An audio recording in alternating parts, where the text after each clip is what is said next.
Tras obtener la rendición de Barcelona en 1714, el superintendente José Patiño fue el inspirador del decreto de nueva planta para el Principado de Cataluña en 1716, donde se estableció el impuesto del catastro para que el Principado contribuyese a las arcas de la monarquía.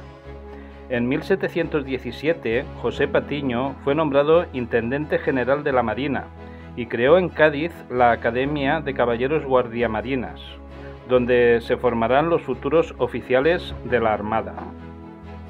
En 1729, a los 16 años, ingresó en esta academia Jorge Juan y Santa Cilia.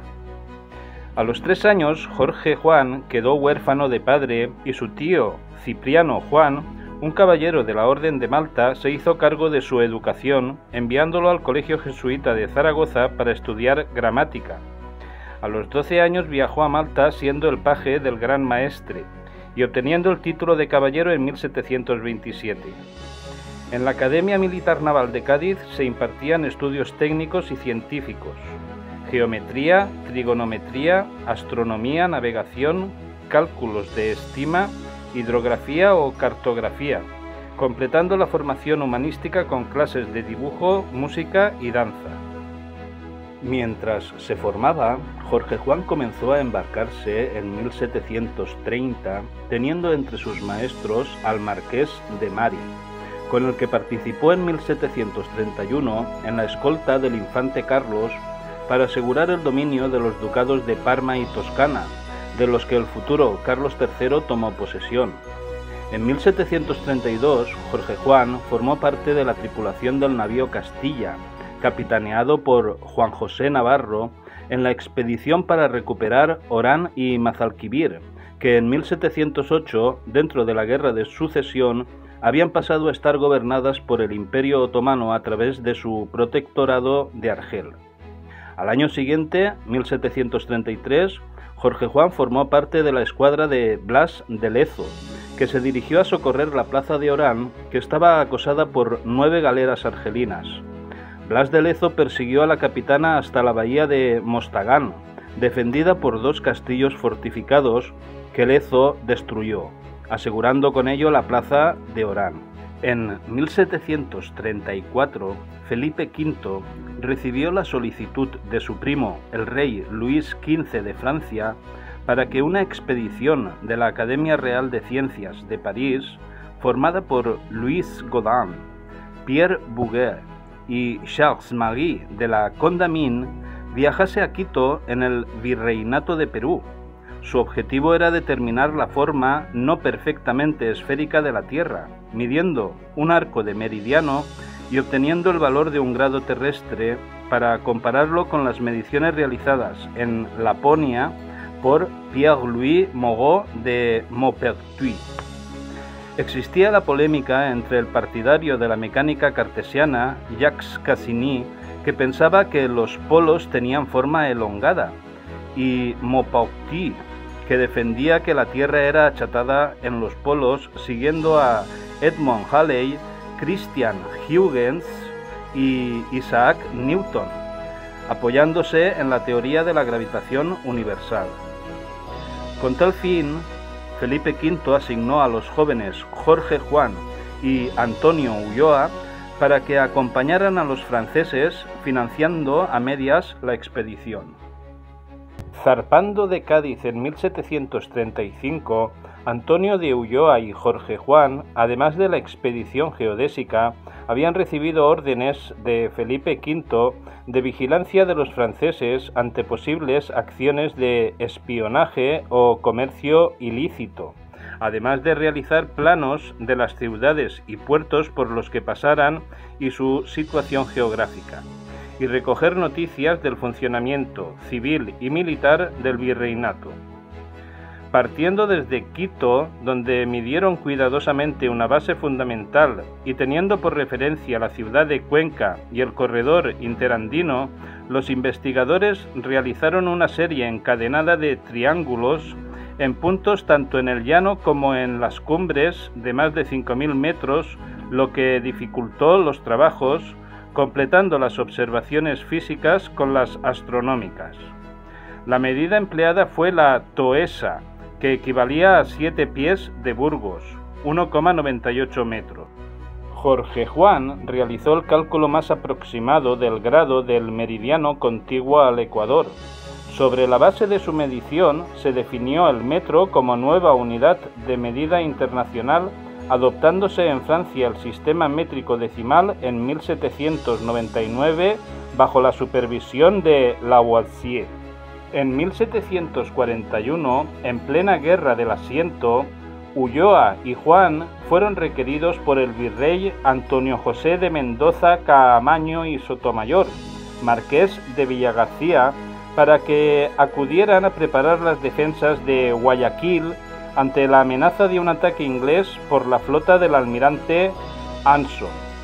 En 1742 fueron requeridos en Callao, donde además armaron 2 buques mercantes con los que realizaron misiones de vigilancia hasta noviembre de 1743.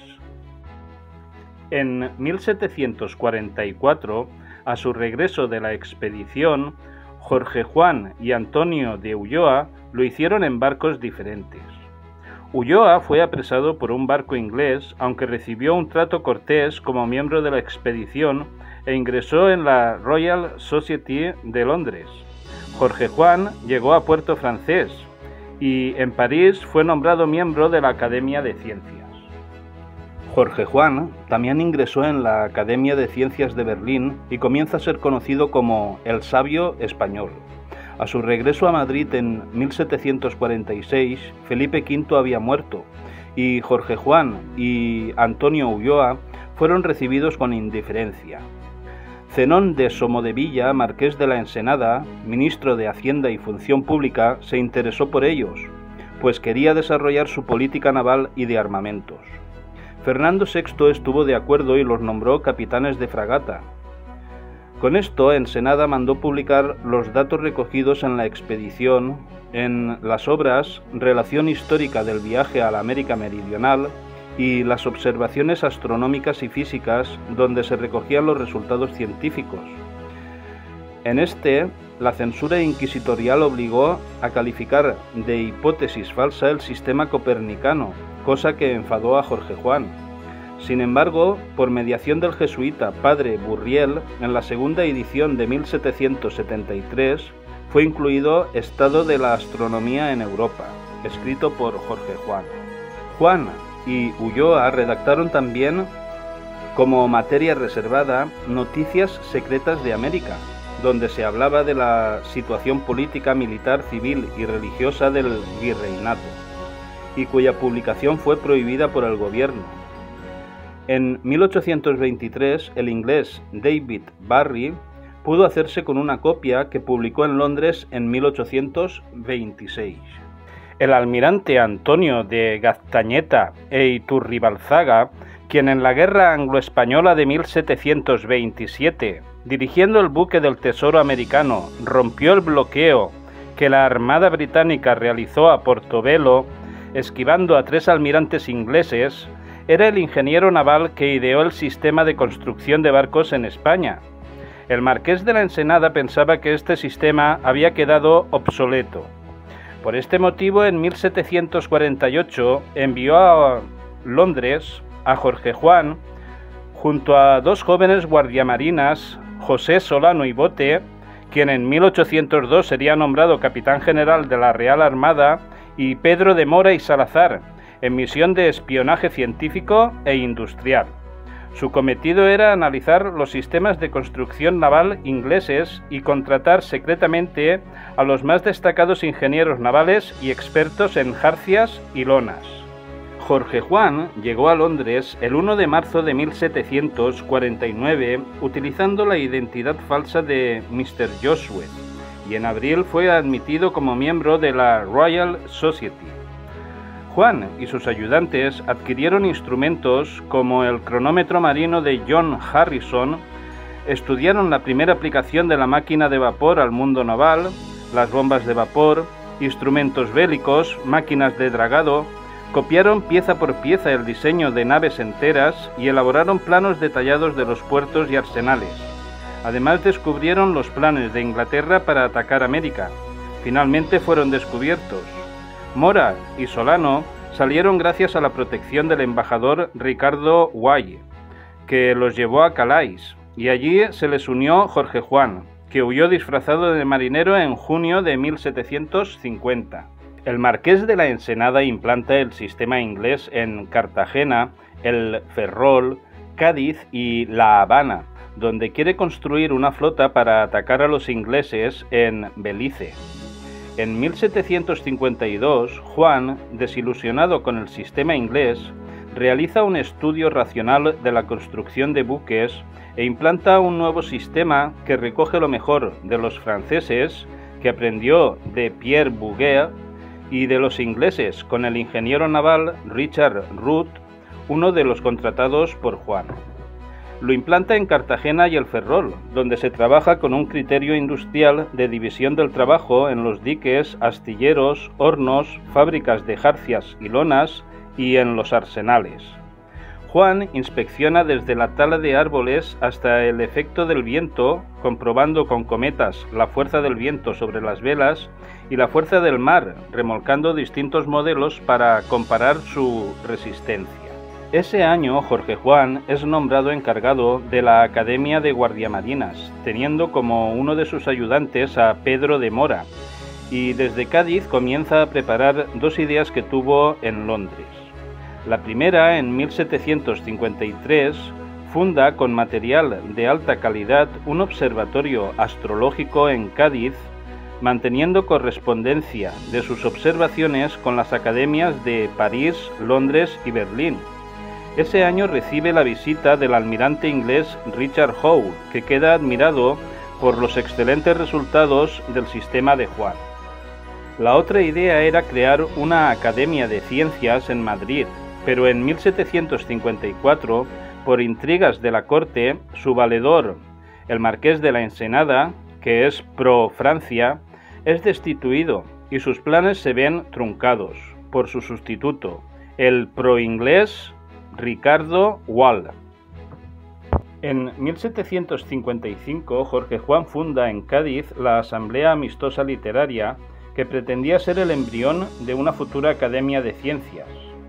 Los hombres de Ensenada fueron perdiendo relevancia. Sin embargo, en 1767, Jorge Juan fue enviado como embajador extraordinario a Marruecos para realizar diversas negociaciones, entre ellas la obtención de facilidades pesqueras.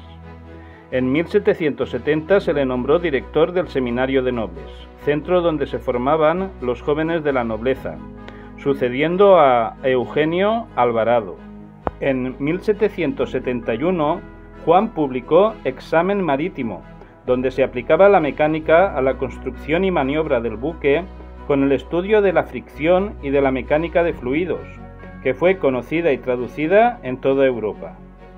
Jorge Juan, el sabio español, fue uno de los pioneros de la Escuela Universalista Hispánica y falleció en 1773. Poco antes de morir, le escribió una dura carta a Carlos III por su subordinación ciega al modelo francés, vaticinando graves pérdidas, como ocurriría 32 años después, cuando los ligeros navíos ingleses, inspirados en los estudios de Juan, dieron al traste con la pesada y vetusta flota hispano-francesa en Trafalgar.